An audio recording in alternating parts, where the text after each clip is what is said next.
करोति वाचलं पुंगं लङ्घयते गिरिं यत्कृपा तमहं वन्दे श्रीगुरुं दीनधारणम् ऊतैर्महद्भिर् ये इमां पुरो विभो निर्माय चेता यत् अमूष पुरुषः भुङ्क्ते गुणान् षोडश षोडशात्मक सो अलङ्कृष्ट शिष्ट भगवान् वचांसि मे பரமபுருஷ பகவான் பிரபஞ்சத்தினுள் சயனிப்பதன் வாயிலாக மூலப்பொருட்களை கொண்டு படைக்கப்பட்டுள்ள ஜட உடல்களை இயக்குகிறார். 16 பிரிவுகளை கொண்ட ஜட குணங்கள் அவரது படைக்கும் கருவிகளாக உள்ளன. மேலும் தமது புருஷ அவதாரத்தில் தோன்றும் பகவான் ஜட குணங்களின் 16 பிரிவுகளிடம் ஜீவராசி கட்டுப்பட்டு கிடக்குமாறு செய்கிறார். அந்த முழுமுதற் கடவுள் கருணை கூர்ந்து எனது கூற்றுகளை கௌரவிப்பாராக. अखिल जगद्गुरु वचन से मार अलंकृत कोरी बोर कथा माता हम तोमार तबे कृपा हबे मोरा कत शुद्ध हबे सुनिया सबार शोक दुख जे कुची बे. ஸ்ரீல பிரபுபாத் கி ஜாய். ஸ்ரீமத் பாகவதம் கி ஜாய். ஸ்ரீமத் பாகவதம் காண்டம் 10 அத்தியாயம் 38 அக்ரூரர் விருந்தாவனம் வருது. முதல்ல இந்த அக்ரூரர் யாருன்னு பார்க்கலாம். போன அத்தியாயத்திலே பார்த்தோம், கம்சன் அக்ரூரரை அழித்து, அக்ரூரர் கம்சனுடைய ஒரு மந்திரி ஒன்று.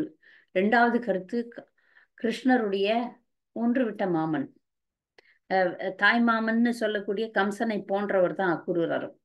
ஆனா ஒரு அந்த ஒன்று விட்ட அப்படின்னு சொல்லுவோம் இல்லையா, அந்த மாதிரி ஒன்று விட்ட மாமா. ஆனா அக்ரூரர் யாருன்னு பாத்தீங்கன்னா, அக்ரூரர் ஒரு பக்தர், கிருஷ்ணரை அறிந்தவர். ஏதோ ஒரு அரசியல் காரணங்களுக்காக கம்சனுடைய அவையில ஒரு மந்திரியாக இருக்கிறார், தப்பிச்சிருக்கிறார். ஆனால் பக்தர் தான். எப்படி பீஷ்மர் அஸ்தினாபுரத்துல இருந்தாரோ அந்த மாதிரி அக்ரூரரும் இந்த கம்சனுடைய அவையில தான் மந்திரியா இருக்கிறார்.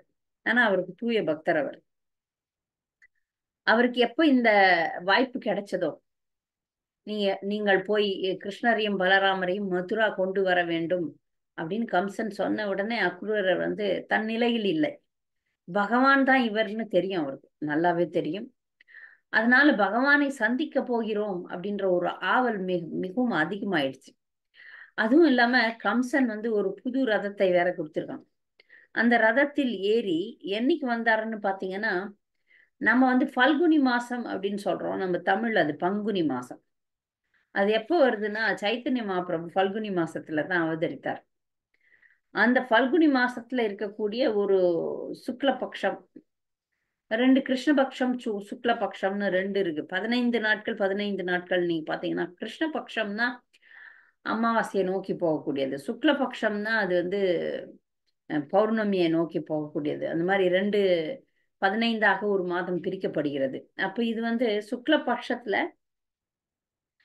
பல்குனி மாசத்துல இவர் கிளம்புறார். ஏகாதசி அன்னைக்கு கிளம்புறார். ஏகாதசி அன்று கிளம்பி துவாதசிக்கு போறாருன்னு நினைக்கிறேன். அப்ப அவர் அந்த பயணங்களினுடைய வர்ணனை தான் இது. அந்த பயணத்தின் போது அவருடைய மனநிலை எப்படி இருந்தது, அங்கு சென்று சேர்ந்தார், அவ்வளவுதான் இந்த அத்தியாயமே. அக்ரூரர் விருந்தாவனம் வருதல். அப்போ அவருடைய இவர் ஒரு பக்தர். இப்போ நம்ம பாகவதம் முழுக்க பகவானையும் பக்தரையும் தான் பாக்குறோம். பகவான், பக்தர்கள். அதுல அக்ரூரர் ஒரு அருமையான பக்தர். அந்த பக்தர், ஒவ்வொரு பக்தரும் ஒவ்வொரு பக்தி முறையில் தங்களை முழுமைப்படுத்தி கொண்டனர்னு நம்ம நிறைய இடத்துல பார்த்திருக்கோம். பரீட்சத் மகாராஜர் கேட்டலின் மூலம் பகவானை அடைந்தார். சுகதேவ் கோஸ்வாமி கீர்த்தனத்தின் மூலம், பகவானை பற்றி பேசுவதன் மூலம் பகவானை அடைந்தார். அப்படியே சொல்றாங்க. லக்ஷ்மி தேவி பாத சேவனம் செஞ்சாங்க, ஹனுமான் தாசியம் செய்தார். அந்த மாதிரி அக்ரூரர் வந்தனம் செய்தார். வந்தனம் என்றால் பிரார்த்தனைகளை சமர்ப்பித்தல்னு அர்த்தம். வந்தனம் என்றால் பகவானுக்கு வந்தனைகள் செய்தல், பிரார்த்தனைகளை சமர்ப்பித்தல். அந்த நவவித பக்தியில அக்ரூரரும் இடம்பெறுவார் நீங்க பாத்தீங்கன்னா. அப்ப அக்ரூரர் என்ன செஞ்சார், பகவானுக்கு அழகான பிரார்த்தனைகளை சமர்ப்பித்தார். அதை நம்ம அடுத்த அத்தியாயத்துல பார்ப்போம். இப்ப அக்ரூரர் தன்னுடைய எண்ண ஓட்டம் தான் இந்த அத்தியாயம் முழுக்கவே. ஒரு பக்தன் எப்படி பகவானை சந்திப்பதற்காக துடிக்கிறான், அவனுடைய எண்ண ஓட்டங்கள் எப்படி இருக்கும், ஒரு தூய பக்தனுடைய எண்ண ஓட்டங்கள் எப்படி இருக்கும்ன்றதுதான் இந்த அத்தியாயத்துல நாம் பார்க்கிறோம். பகவானை நான் பார்க்கறதுக்கு நான் என்ன புண்ணியம் பண்ணணும் தெரியலையே, என்ன கடுமையான தவம் செஞ்சனா, ஏதாவது வழிபாட்டு செஞ்சனா, ஏதாவது தான தர்மம் செஞ்சனா, ஆனா பொதுவா நான் லோகாயவாதி தான்.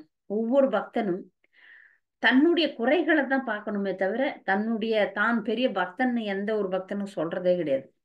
நீங்க பக்தி வினோத் தாக்கூருடைய சரணாகதி பிரார்த்தனைகள்லாம் பார்த்தீங்கன்னா, அவர் மிகப்பெரிய பாவியாக தன்னை பாவிக்கிறார்.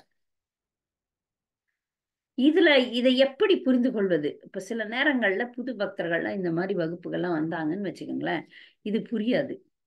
ஒரு முறை ஒரு வியாச பூஜையில என்னுடைய குரு மகாராஜருடைய வியாச பூஜை நடக்கிறது. அப்ப அந்த தமிழ் மக்களுக்கு என்னை மொழிபெயர்க்க சொன்னாங்க, பெண்களுக்கு. அங்க ஓடிட்டு இருக்கு. அப்ப பக்தர்கள் எல்லாம் வியாச பூஜையில எப்படி குருவிடம் தங்களை சமர்ப்பிப்பார்கள்னா, தங்களுடைய குறைகளை தாங்கள் எப்படி ஒரு தாழ்ந்த நிலையில் இருக்கிறோம் என்பதை சொல்லுவாங்க. அப்படி சொல்லும்போது ஒவ்வொரு பக்தரும் தன்னை மலத்தில் இருக்கும் புழுவை விட தாழ்வாகத்தான் நினைச்சுப்பாங்க. இதுதான் பெரிய பக்தர்கள்ல இருந்து சின்ன பக்தர்கள் வரைக்கும் செய்யறது.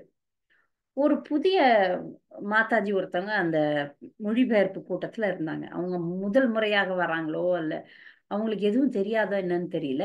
நான் அவரை சொல்வதெல்லாம் அந்த பக்தர்கள் சொல்றதை அப்படியே மொழிபெயர்க்கும் போது அவங்க அவ்வளவு மோசமானவங்களா, ஆஹா, இவ்வளவு பெரிய பாவிகளா, அவங்களுக்கு புரியல. ஒரு பக்தர் தன்னை எப்படி பார்க்கிறார் என்ற எண்ணமே அவங்களுக்கு தெரியல.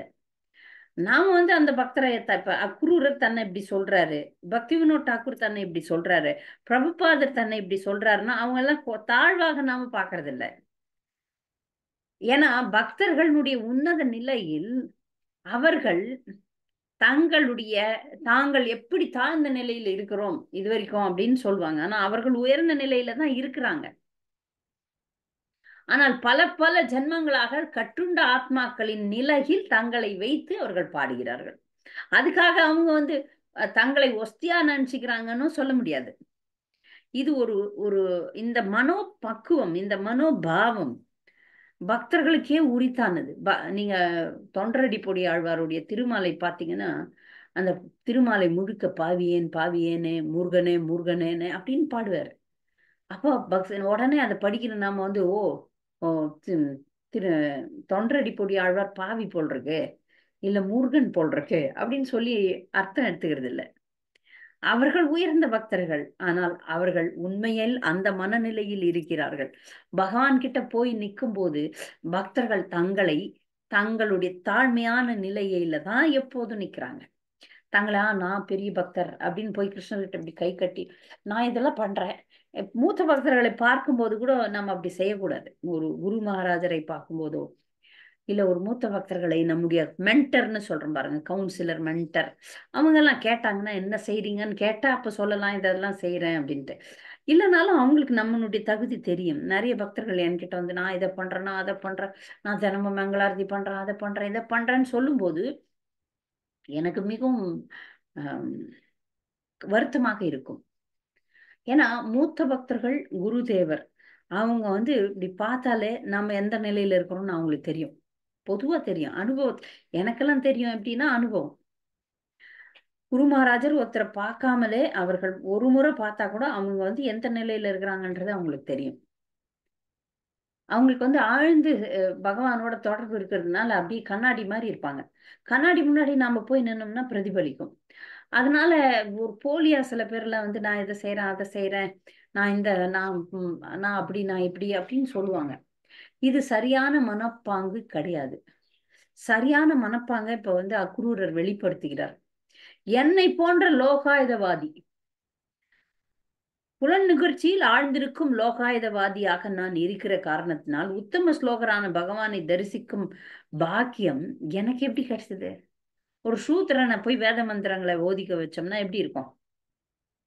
அத மாதிரி ஒரு சூத்திரனை வேத மந்திரங்களை சூத்திரன்றவன் என்ன பண்ணுவான்? எப்படியும் மலம் மூத்திரம் அழுக்கு இந்த மாதிரி தாழ்ந்த நிலைகள்ல ரொம்ப சுத்தமா இருக்க மாட்டாங்க.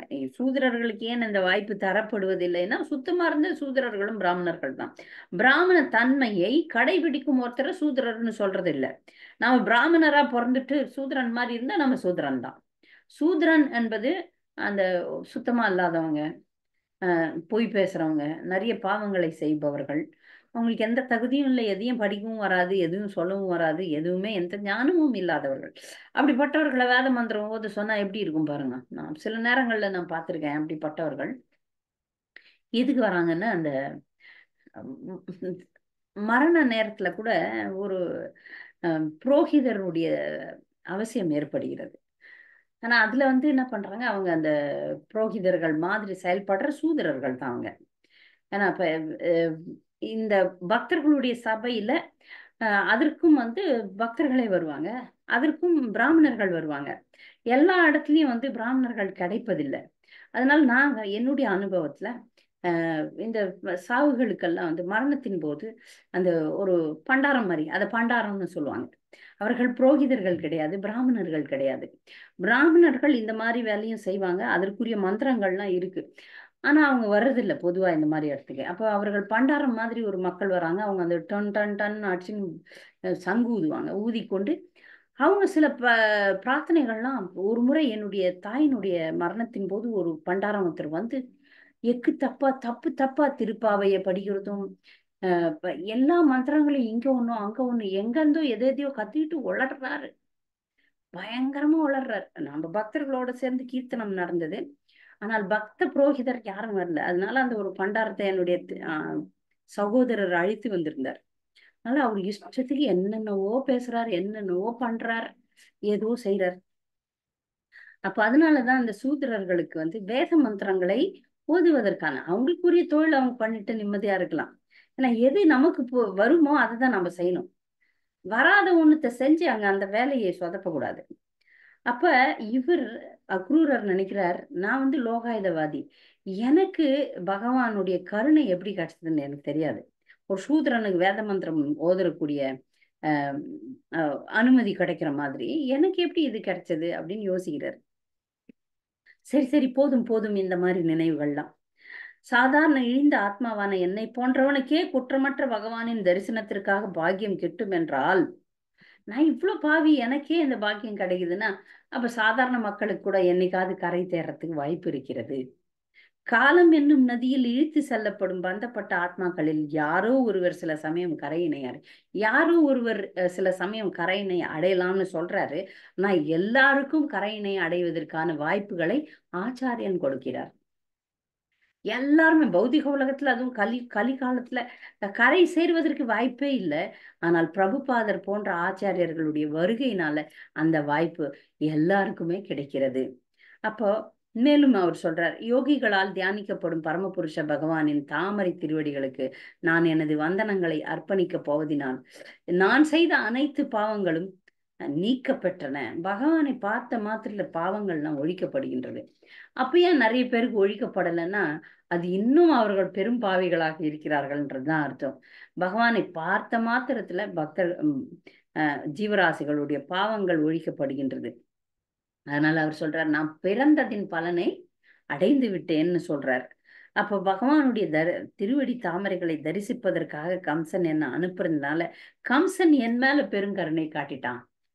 கம்சனுக்கு தெரியாது இவர் இவ்வளவு பெரிய பாக்கியத்தை இவனுக்கு கொடுக்கிறோன்ட்டு. கம்சன் இவ்வளவு பெரிய கருணையை என் மேல காமிச்சிட்டானே.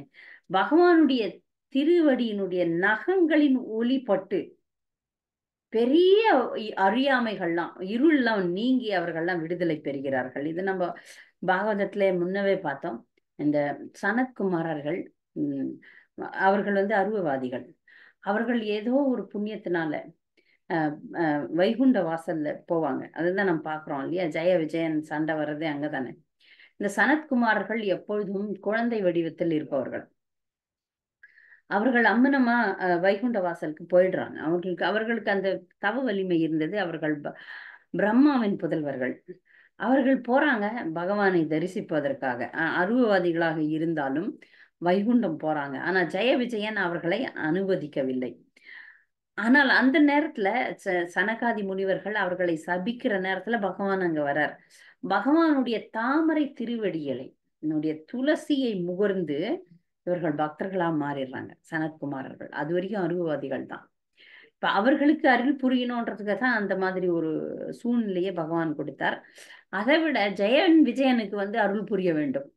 நான் ஜெயன் விஜயன் பகவான் வந்து ஒருத்தரை எதிரியா வைக்கணும்னாலும் அவர்களும் பக்தர்களா தான் இருக்கணும். இப்ப தண்டவக்கரன் சிச்சுபாலன்லாம் பகவானுடைய வாயிற்காப்போலன் ஆகிய இருக்கக்கூடிய ஜெய விஜயன் தான். அப்ப அந்த முனிவர்கள், சனகாதி முனிவர்கள் ஜெய விஜயனை சபிக்கிறார்கள். என்ன சபிக்கிறாங்க? எங்க இங்க வைகுண்டத்துல இந்த மாதிரியான விஷயங்கள், பேதங்களுக்கு வழியே கிடையாது. ஆனா நீங்கள் பேதங்களை காட்டி விட்டீர்கள், அதனால நீங்கள் பூலோகத்திற்கு போக வேண்டியதாகட்டும்னு சபிக்கிறாங்க. இப்ப ஜெய விஜயன் அழும்போது பகவான் சொல்றார், இது என்னுடைய ஏற்பாடு தான், நீங்கள் கவலைப்பட வேண்டாம், உங்களுக்கு 2 வாய்ப்பு கொடுக்குறேன். நீங்கள் பக்தர்களாக இருந்தீர்கள் என்றால் 7 பிறவி, நீங்கள் என்னுடைய எதிரிகளாக அசுரர்களாக இருந்தீங்கன்னா 3 பிறவி, எதை நீங்க தேர்ந்தெடுக்கிறீர்கள்னு கேட்கிறார். கண்டிப்பா பகவானுடைய பிரிவை விரும்பாத அவர்கள், நாங்கள் உங்களுடைய எதிரிகளாக இருப்பதற்கு சம்மதிக்கிறோம்னு சொல்லி 3 பிறவிகள்ல முதல் பிறவி வந்து இரண்யாக்ஷன் இரண்யகசிபு, அடுத்தது வந்து ராவணன் கும்பகர்ணன், மூன்றாவதாக சிசுபாலன் தண்டவக்கரனாக வருகிறார்கள். அப்ப இந்த கம்சன் வந்து பேரொருள் புரிந்திருக்கிறான் அப்படின்னு அக்ரூரர் வந்து சொல்றது எதனாலன்னா, பகவான் கிருஷ்ணரை தரிசிப்பதற்காக அவனுக்கு வந்து ஒரு அக்ஞாத சுக்கிரித்தி, தெரியாம ஒரு நல்லது பண்ணிட்டான். அக்ஞாத சுக்கிரித்தி என்றால் தெரியாமல் செய்யக்கூடிய பக்தி காரியங்கள், தெரியாம ஒரு காரியத்தை பண்ணிட்டான். அப்புறம் பகவானுடைய திருவடி தாமரைகளை பற்றி வர்ணிக்கிறார். பக்தர்கள் எப்பொழுதும் தியானிப்பது வந்து பகவானுடைய திருவடி தாமரைகள் தான். திருவடி தாமரைகள்ல அவ்வளவு சுவை இருக்கிறது. அப்ப பகவான் நினைச்சார், இந்த திருவடியில பக்தர்கள் ஏன் இவ்வளவு சுவையை அனுபவிக்கிறாங்க, நானும் சுவைத்து பார்க்கிறேன் தான் ஆளிலை கிருஷ்ணராக இருக்கும்போது தன்னுடைய கால் கட்டை விரலை எடுத்து அவர் வாயில வைக்கிறது. இதுல என்ன சுவை இருக்கிறது, நானும் அனுபவிக்கிறேனேன்னு சொல்லிட்டு. அது போல இங்க வந்து அக்ரூரர் சொல்றாரு, பிரம்மதேவன், சிவபெருமான், அனைத்து தேவர்கள், ஸ்ரீதேவி, மாமுனிவர்கள் எல்லாரும் அவருடைய தாமரை திருவடிகளை வணங்குகிறாங்க. ஆனா அவர் எங்க விருந்தாவனத்துல அந்த தாமரை திருவடிகள் வந்து இந்த தாமரை திருவடிகளை பதிக்கிறார். பகவான் நடந்து செல்கிறார். கோபியர்களுடைய திருமேனியில் இருக்கும் குங்குமம் அந்த தாமரை திருவடிகள்ல இருக்கிறது அப்படின்னு சொல்றார். அப்புறம் ஒரு சகுனத்தை பாக்குறார் அக்ரூரர். என்ன சகுனம் அப்படின்னா, நம்மெல்லாம் அந்த நல்ல சகுனம் கெட்ட சகுனம் அதெல்லாம் சில காலங்கள்ல பார்த்துட்டு இருந்தோம். இப்ப பக்தர்களாக ஆயிட்டதுக்கு அப்புறம் எதையும் பார்க்கறது இல்லை. காக்கா கத்துனா விருந்தினர்கள் வராங்க, அப்படிலாம் பூனை ஓடிச்சுன்னா காரியம் நடக்காது, யாருன்னா தும்பனா இது குங்குமம் தவறுனா நல்லது, அப்படி பல சகுனங்கள் நாமெல்லாம் இப்ப ஜபம் பண்றதுனால எந்த சகுனமும் பார்க்க தேவையில்லை. உண்மையில் நாம் எந்த சகுனமும் பார்க்க வேண்டிய அவசியமே இல்லை. எப்பொழுதும் சதா சர்வ நேரமும் பகவானுடைய நாமத்தை ஜபிக்கின்ற பக்தர்களுக்கு நல்லதும் இல்லை கெட்டதும் இல்லை. ஆனா இங்கு அக்ரூரர் பகவானை காண வேண்டும் என்ற அதீத ஆவல்னால அவரு மான்கள் கூட்டம் வந்து அவருடைய வலது கைப்புறமாக கடக்கின்றது. இது மிகவும் மங்களமாக அவர் பார்க்கிறார். அதுக்கப்புறம் அவர் சொல்றார், அவருடைய சுருண்ட மயிர்குழல் மறைக்கப்பட்டு, அந்த சுருண்ட முடியினால பகவானுடைய திருமுகம் வந்து மறைக்கப்பட்டிருக்கிறது. அதை நான் எப்ப பார்ப்பேன், எடுப்பான நாசி, புன்னகை தவழும் பார்வை, அவருடைய சிவந்த செந்தாமரை விழிகள், அழகு, அந்த அழகான திருமுகத்தை நான் எப்படி பார்க்க போகிறேன் அப்படின்னு சொல்லிட்டு இப்பவே அவர் வர்ணிக்க ஆரம்பிக்கிறார். பகவானுடைய எனது விழிகள் தமது தோற்றத்தின் பரிபூர்ணத்தை எழுதப் போவதின் எந்த விதமான மாறுபாடும் இல்லை. என்னுடைய விழிகள் வந்து ஒரு மிகப்பெரிய பாக்கியத்தை செஞ்சிருக்கு, அதனால இப்ப நான் வந்து அவரை பார்க்க போறேன்னு சொல்லிட்டு இந்த 11வது ஸ்லோகம் தான் இந்த அத்தியாயத்துல கொஞ்சம் தத்துவங்கள் அதிகமாக அடைந்த ஒரு ஸ்லோகம். இதை கொஞ்சம் திரும்ப திரும்ப படிக்க வேண்டி வரும், அவ்வளவு சுலபத்துல புரியாது. இருந்தாலும் இப்ப நான் விளக்குறேன், இதை படிச்சுட்டு விளக்குறேன். இது மட்டும்தான் இந்த அத்தியாயத்துல மிக மிக கொஞ்சம் கஷ்டமான ஸ்லோகம். மற்றதெல்லாம் சிம்பிள் தான், அர்த்தங்கள் வந்து ரொம்ப எளிமையானது தான். இந்த ஸ்லோகத்தினுடைய மொழிபெயர்ப்பை படிக்கிறேன். பௌதீக காரணம் மற்றும் விளைவிற்கு சாட்சியாக அவரே விளங்குகிறார். இருந்தும் அவற்றுடனான தவறான அடையாளத்தில் இருந்து அவர் எப்பொழுதும் விலகியே இருக்கிறார். அவருடைய சுய சக்தியால் பிரிதல் மற்றும் குழப்பத்தின் இருளை நீக்குகிறார். தமது உலகியல் படைப்பு சக்தியினை அவர் பார்ப்பதினால் உண்டாகும் இவ்வுலகில் உள்ள தனிப்பட்ட ஆத்மாக்கள் தங்கள் பிராணன், புலன்கள் மற்றும் புத்தியின் செயல்களினால் அவரை மறைமுகமாக உணர்கின்றனர். பௌதிக காரணம், இந்த உலகம் படைப்பதற்கான காரணம் அவர்தான், விளைவு அவர்தான், அதற்கு சாட்சி அவர்தான். ஆனாலும் இந்த பௌதிக உலகத்தோட அவர் சம்பந்தப்படுறது கிடையாது.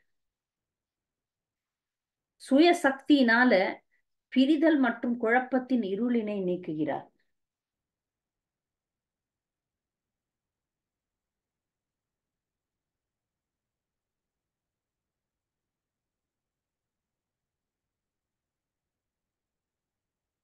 ஒரே நிமிஷம்.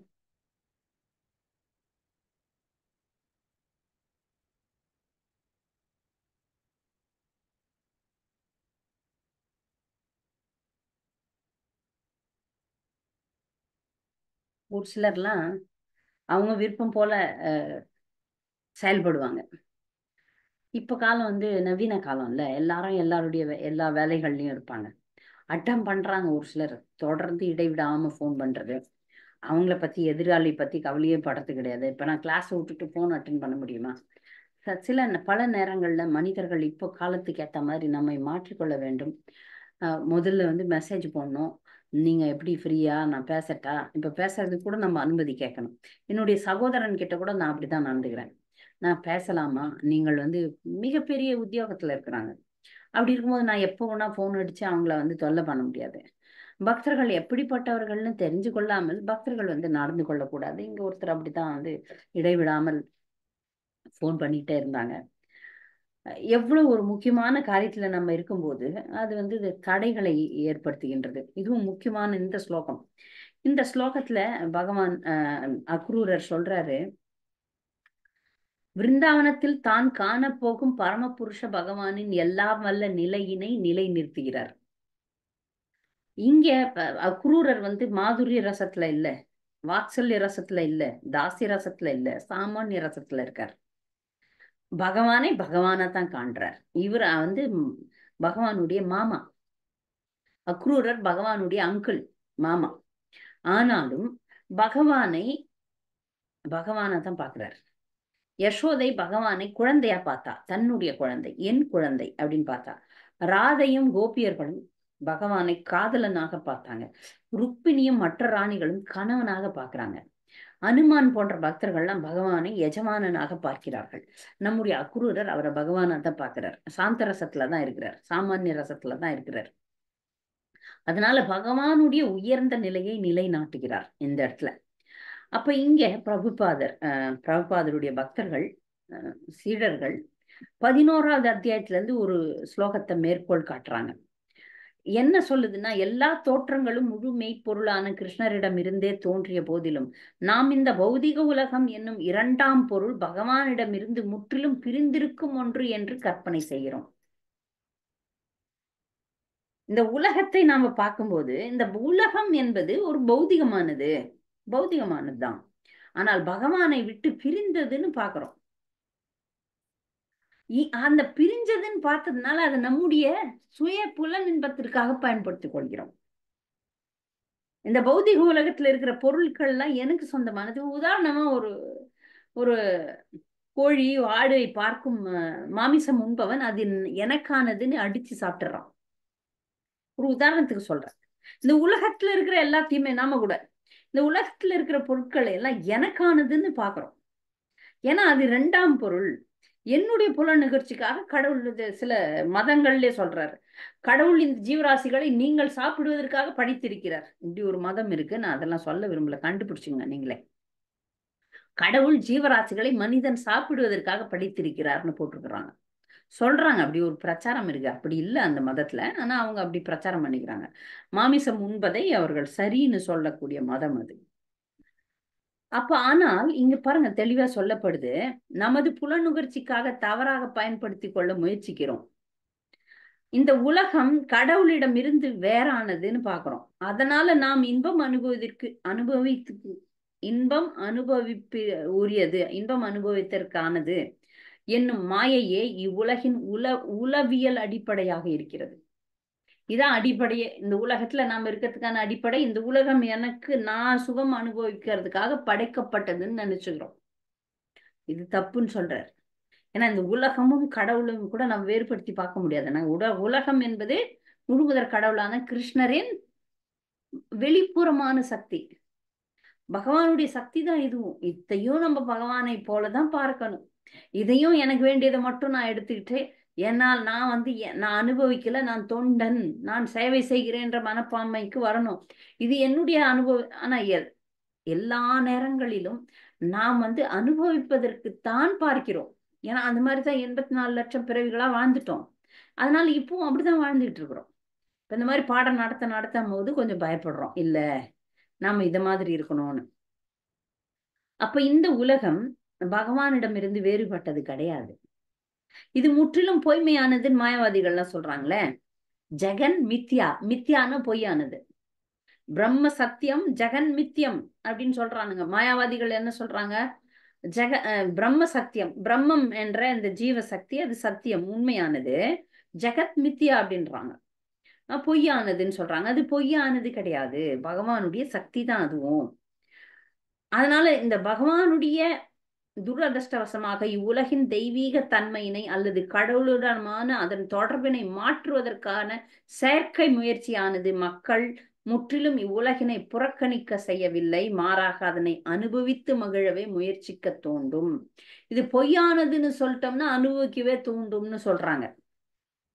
இவ்வுலகம் தற்காலிகமானது, ஆனா பொய்யானது கிடையாது. இதனால இந்த உலகமானது பகவானுடைய ஆன்மீக சக்தி தான். மாயைன்னு சொல்றோம், ஆனா அதுவும் சக்தி தான், பகவானுடைய சக்தி தான் அப்படின்னு சொல்லி பகவானுடைய சக்தியை நாம் நமக்கு தேவையான அளவுக்கு பயன்படுத்தி கொள்ள வேண்டும். அவருடைய சேவையில இந்த உடல்ல இருந்து ஆரம்பிச்சு எல்லாத்தையுமே அவருடைய சேவையில் பயன்படுத்தி கொள்ள வேண்டும். இதுல நமக்கு தெளிவு பிறக்க வேண்டும். அப்ப இந்த ஸ்லோகத்துல கடைசி வார்த்தை பாத்தீங்கன்னா அபியதே. அபியதே அப்படின்ற சொல் என்ன சொல்லுதுன்னா, ஆழ்ந்த உள்முகத்தினால் பகவானுடைய இருப்பை உணரும் செயல்முறை. ஆழ்ந்த உள்முக தியானம் பண்ணி பகவான் ஒவ்வொருடைய இதயத்திலும் இருக்கிறார். என் இதயத்துல கூட பகவான் இருக்கிறார், பகவான் உள்ள இருக்கிறார் அப்படின்றத உணர்ந்து அறிய வேண்டிய ஒரு முறையினை சொல்லுதுன்னு சொல்றாரு. அப்ப இத பத்தி 2வது காண்டத்துல பாகவதத்துல சொல்லப்பட்டிருக்கு. பகவான் ஒவ்வொரு ஜீவராசியினுடைய பாகவதனுடைய 2வது காண்டத்தினுடைய தலைப்பு யாருக்காவது ஞாபகம் இருக்கா? யார் முதல் காண்டத்துல இருந்து என்னோட படிச்ச பக்தர்கள் யாராவது சொல்லுங்க. 2வது காண்டத்தினுடைய தலைப்பு யாருக்கு ஞாபகம் இருக்கு? ஒவ்வொரு பாகவதத்தினுடைய ஒவ்வொரு காண்டத்துக்கும் ஒரு பெயர் இருக்கு. அதுவும் பாடமா நடத்தலையா நீங்க அப்படின்னு சொல்லக்கூடாது. யாருக்கு அப்படிலாம் கற்பனை பண்ண தொண்டும் அப்படின்னு வருமா? தெய்வீகமும் தெய்வீக தொண்டும். பிரபஞ்ச தோற்றம் மாதாஜி. தெய்வீகமும் பிரபஞ்ச தோற்றம் இதே கடவுள்னு வரும். தெய்வீகமும் தெய்வீக தொண்டும். 2வது காண்டம் யாராவது எடுத்து பாருங்க, டக்குன்னு ஷெல்ஃப்ல இருந்து எடுத்து பாருங்க. 2வது காண்டம் புக்லயே இங்க போட்டிருக்கும். ஸ்ரீமத் பாகவதம் 2வது காண்டம் இதய கடவுள் அப்படின்னு இருக்கும்.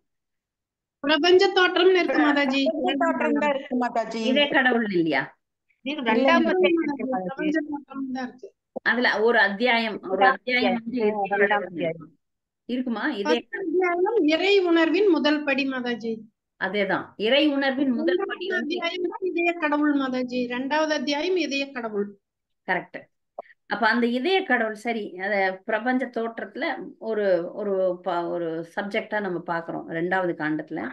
அந்த 2வது காண்டத்துல 2வது அத்தியாயத்துல இருந்து ஒரு ஸ்லோகத்தை எடுத்து மேற்கோள் காட்டுறாங்க. என்ன காட்டுறாங்கன்னா, முழுமுதற் கடவுளான பகவான் கிருஷ்ணர் ஒவ்வொரு உயிரிலும் அதன் தனிப்பட்ட ஆத்மாவுடன் சேர்ந்து உரைகிறார்.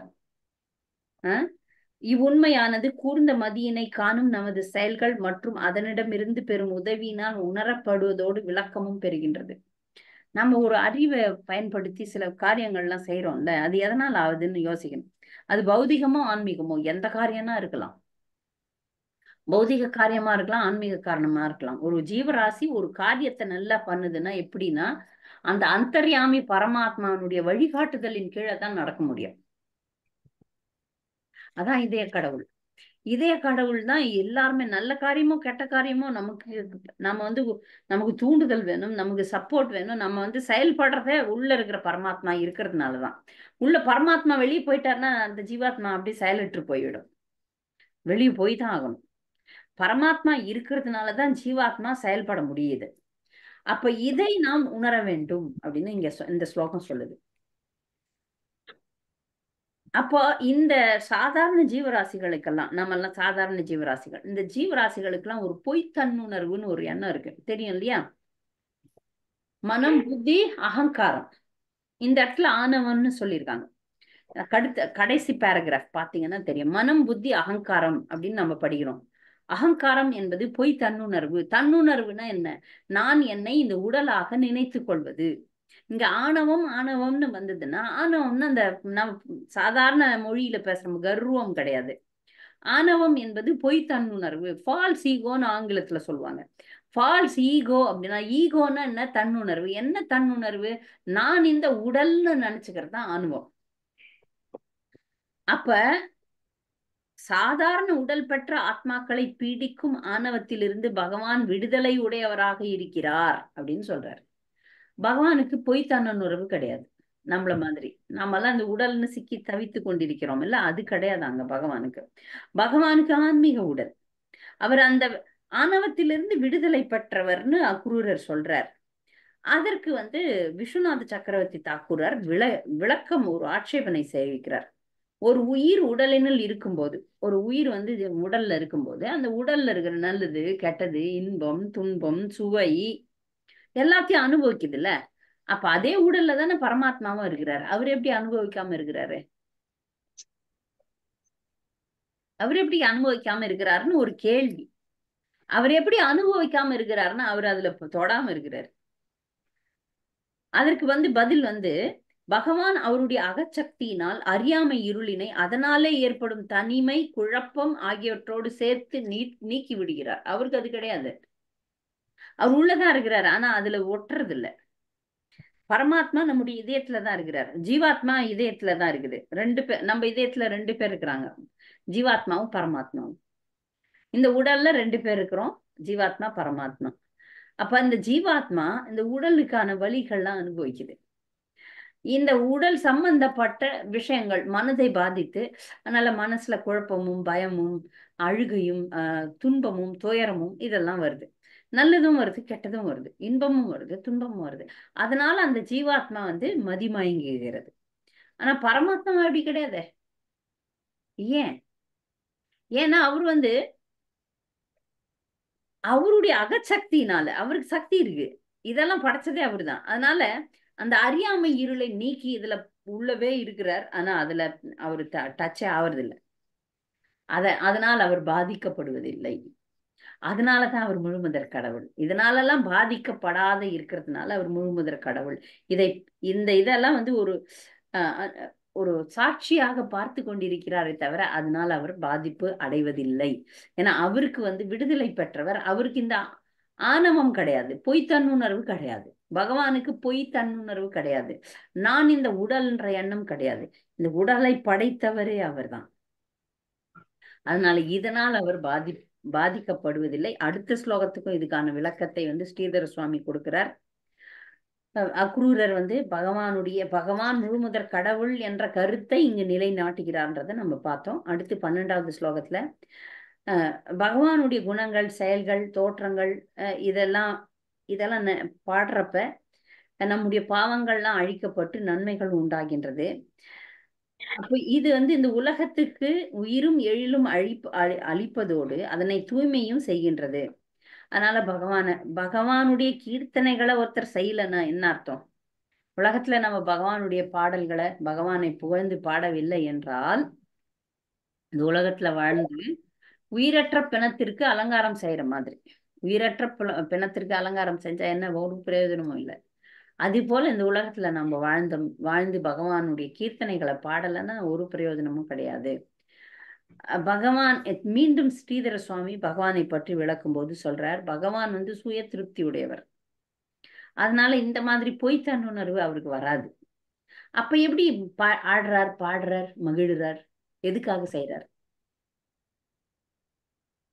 அவர் பக்தர்களை மகிழ்விப்பதற்காக செய்யறாராம்.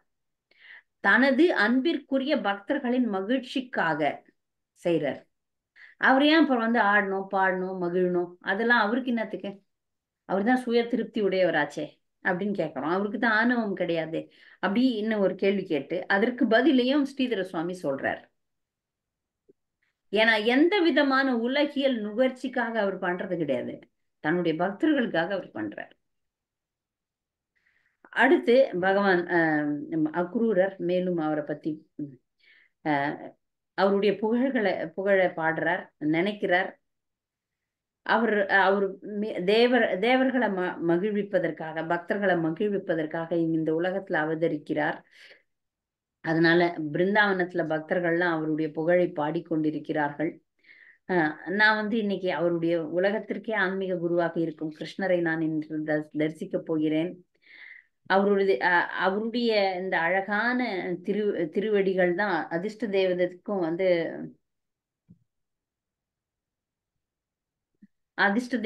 வந்து திருவடி தான் அடைக்கலும்.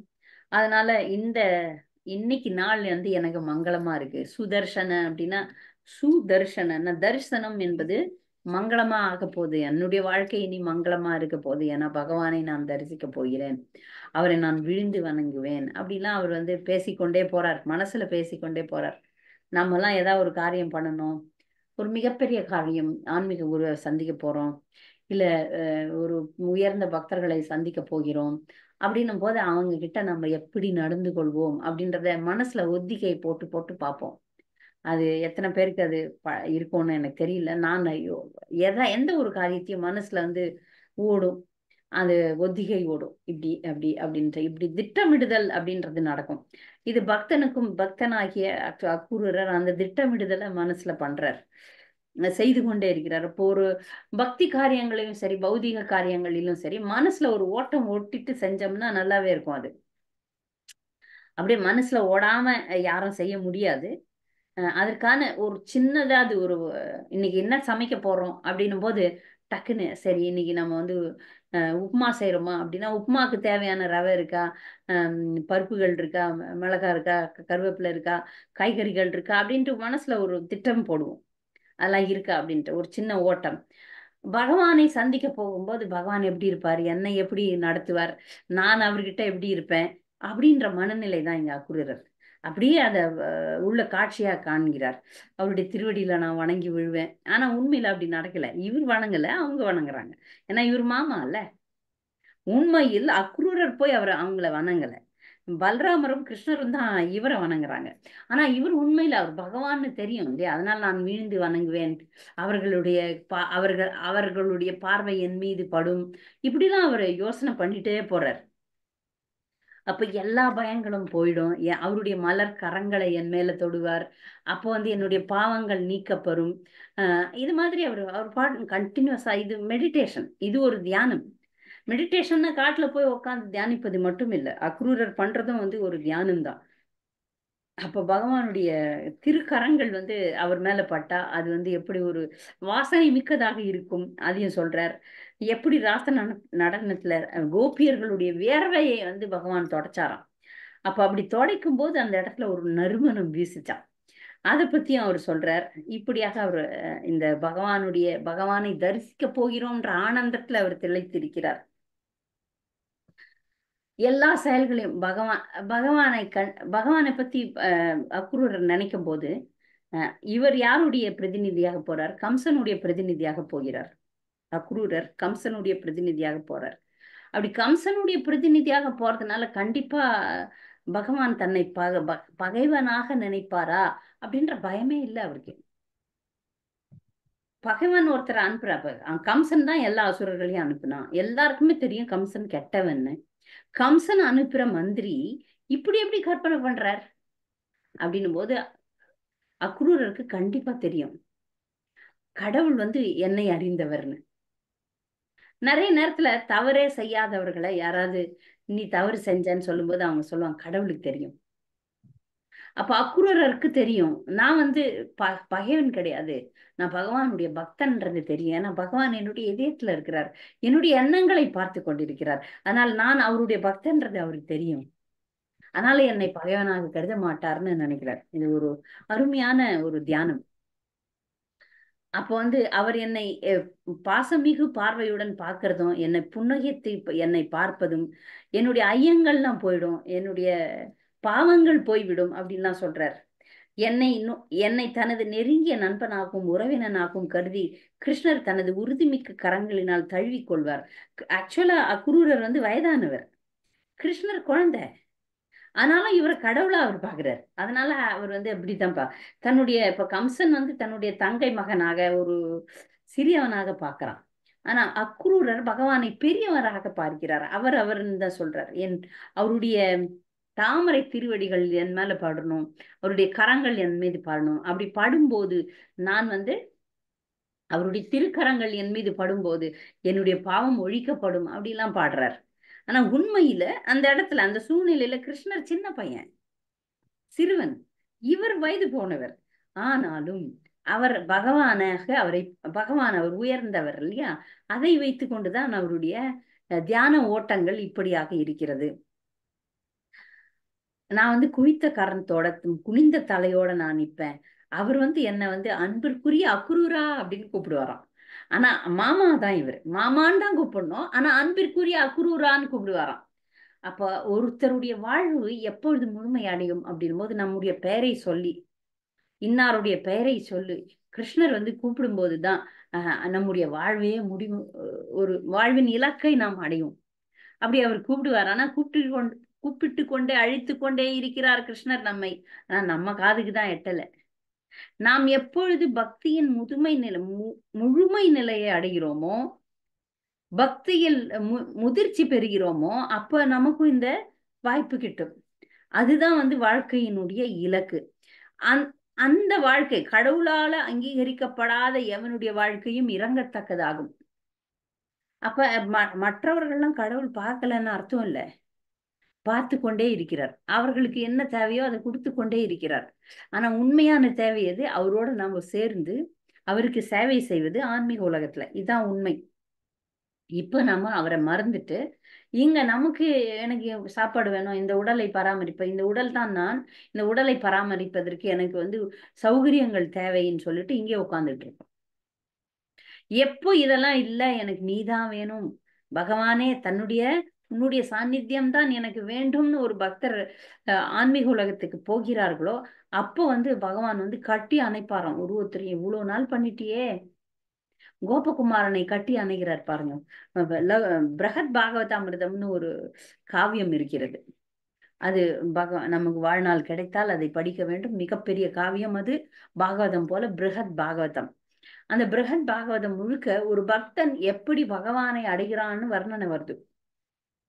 பல பல பிறவிகள், எத்தனை பிறவி எடுக்கிறான் அந்த பக்தன், அவனுடைய உண்மையான இலக்கு எது, அது எப்படி பயணிக்கிறான்றது அந்த முழு லீலையே. அதுல குமாரன் இறுதியாக கிருஷ்ணரை சென்று அடைகிறான். ஒரு இடைச்சிறுவன் தான் அவனுடைய உண்மையான நிலை. அதை மறந்து இருந்துட்டு அப்புறமா மேல போறதான் அந்த முழு லீலையே. அப்போ கோபகுமாரன் கிருஷ்ணரை போய் அங்க அடையும் போது கிருஷ்ணர் கட்டி அணைக்கிறாராம். நீங்க அதை வந்து இஸ்கான் ஓவியங்கள்ல ஒரு ஓவியமா நீங்க பார்க்கலாம். அப்படி கட்டி அணைத்து இவ்வளவு நேரம் ஆக்கி விட்டாய், இவ்வளவு காலம் நீ வீணடித்து விட்டாய், இவ்வளவு நாள் கழிச்சு வந்து உனக்காக நான் காத்திருக்கிறேன். இதை மட்டும் பக்தர்கள் ஞாபகம் வச்சுக்கணும்னா சரி. நாம் ஒவ்வொருவருக்காகவும் பகவான் காத்திருக்கிறார். இங்க ஒரு ஈ ஓடுது, ஒரு எறும்பு ஓடுது, ஒரு நாய் ஓடுது, ஒரு பன்னி ஓடுது, எல்லாமே ஜீவராசி தான். அந்த ஜீவராசிகள் மேலேயும் அவர் அதே அன்பு வைக்கிறார். என் மேலதான் அன்பு வைக்கிறார், அது மேல அன்பு வைக்கலன்னு இல்லை. அவர் சமூகம் சர்வபூதேஷி, எல்லா ஜீவராசிகளையும் சமமாக நேசிக்கிறார். அப்ப எப்ப நம்ம இந்த நிலையை அடையிறோமோ அதான் முழுமை, அதுதான் நிறைவு. இல்லைன்னா நிறைவே கிடையாது. அதுக்கப்புறம் முழுமுதற் கடவுளை பற்றி அவர் சொல்றார். எல்லாரையுமே சமமாக நடத்தும், எல்லாரிடத்தும் சமமாக தம்மை தமது பக்தர்கள் எந்த முறையில் வழிபட்டாலும் அவர் அன்புடன் அவர்களுக்கு கைமாறு செய்கின்றார். பகவானுடைய சிறப்புகளை இங்கு சொல்றார். இப்பதான் நான் சொன்னேன், சமோகம் சர்வபூதேஷு நாமே பக்தியா நாமே துவேஷோ அஸ்தி ந பிரிய ஏ பச்சந்தி தூமாம் பக்தையா மயி தேத்தேஷு சாப்பியகம். எந்த பக்தன் எப்படி என்னை வழிபடுகிறானோ அப்படி அவர்களுக்கு பிரதிபலிக்கிறேன். நான் வந்து யாருக்கும் வந்து எதிரியோ நண்பனோ கிடையாது, எல்லாரையும் நான் நேசிக்கிறேன்னு பகவான் வந்து பகவத்கீதையில சொல்றார். அதனால யாரையும் பகவான் வெறுக்கிறது கிடையாது, யாருக்கும் வந்து ஒரு ஸ்பெஷல் ஃபேவர் கொடுக்கறது இல்லை, எல்லாரையும் சமமா தான் நடத்துறார். எந்த பக்தன் அவர் தான் வேணும்னும் போது அவருக்கு பிரத்யேகமான கவனத்தை பகவான் தருகிறார். அதனால இவர் வந்து கண்டிப்பா என்னை நேசிப்பார், என்னை ஆதரிப்பார் அப்படின்ற ஒரு எதிர்பார்ப்புகளோட அங்க வந்து கிருஷ்ணரை பற்றி ஆழ்ந்து சிந்தித்து கொண்டு போய் சேர்றார். போய் சேர்ந்த உடனே அங்க வந்து பிருந்தாவனம் முழுக்க கிருஷ்ணருடைய திருவடிகளை பார்க்கிறார். அந்த தூசு தன் மேல பட்டு கிருஷ்ணருடைய திருவடி அடையாளங்களையும், கிருஷ்ண பலராமருடைய திருவடி அடையாளங்களை பார்க்கிறார். இதுதான் என்னுடைய பகவானுடைய தூசு அப்படின்னு சொல்லிட்டு. இப்ப நம்ம பிருந்தாவனம் மாயாப்பூர்லாம் போனா அந்த மண்ணை எடுத்து எடுத்து பூசிக்கிறோம் பாருங்க. மண்ணை எடுத்து பூசிக்கிறதுக்கு காரணம் பகவானுடைய திருவடிகள் இங்கு பதிந்து இருக்கின்றது. அதனால அந்த மண்ணை எடுத்து பூசிக்கொள்கிறார். அங்கு பிருந்தாவன காட்சியை இங்கு வர்ணிக்கிறார். எப்படி பகவான் வந்து மஞ்சள் நிற பட்டாடை அணிந்திருக்கிறார், எப்படி அவர் அலங்காரம் செய்து கொண்டிருக்கிறார், பலராமர் எப்படி இருக்கிறார் அப்படின்றதெல்லாம் அந்த வர்ணனைகள் வந்து மிக விவரமாக விவரிக்கிறார். சுகதேவ கோஸ்வாமி வர்ணிக்கிறார். ஏன்னா அக்ரூரர் காணும் அந்த காட்சியை இங்கு சுகதேவ கோஸ்வாமி வர்ணிக்கிறார்.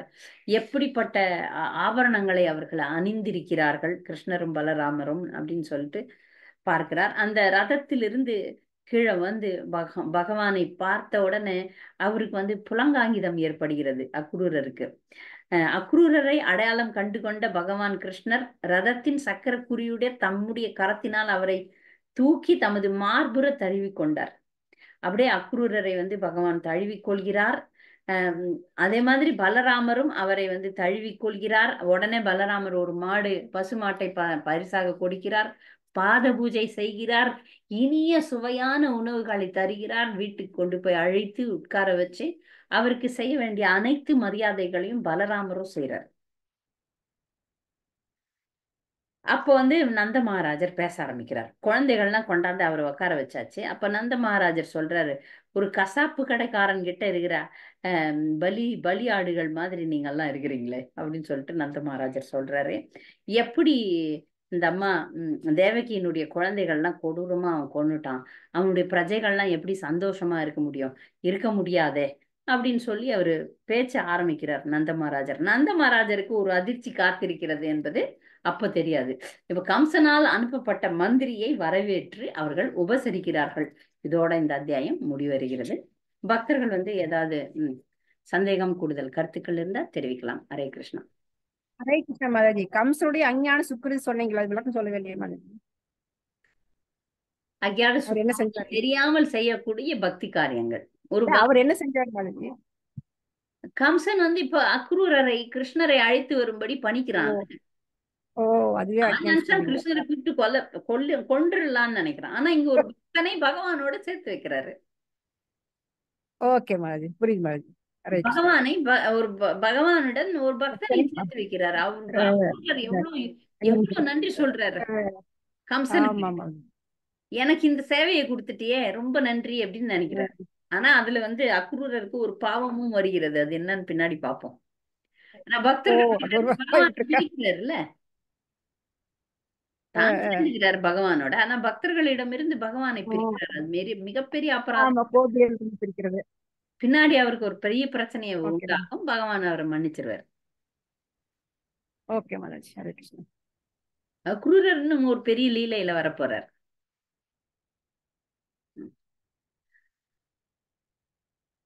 மாதாஜி நீ ஒரு இங்கிலீஷ்ல ஒரு இன்னும் போட்டிருக்கேல அந்த வாட்ஸ்அப்ல, அது என்ன மாதாஜி எனக்கு தெரியல.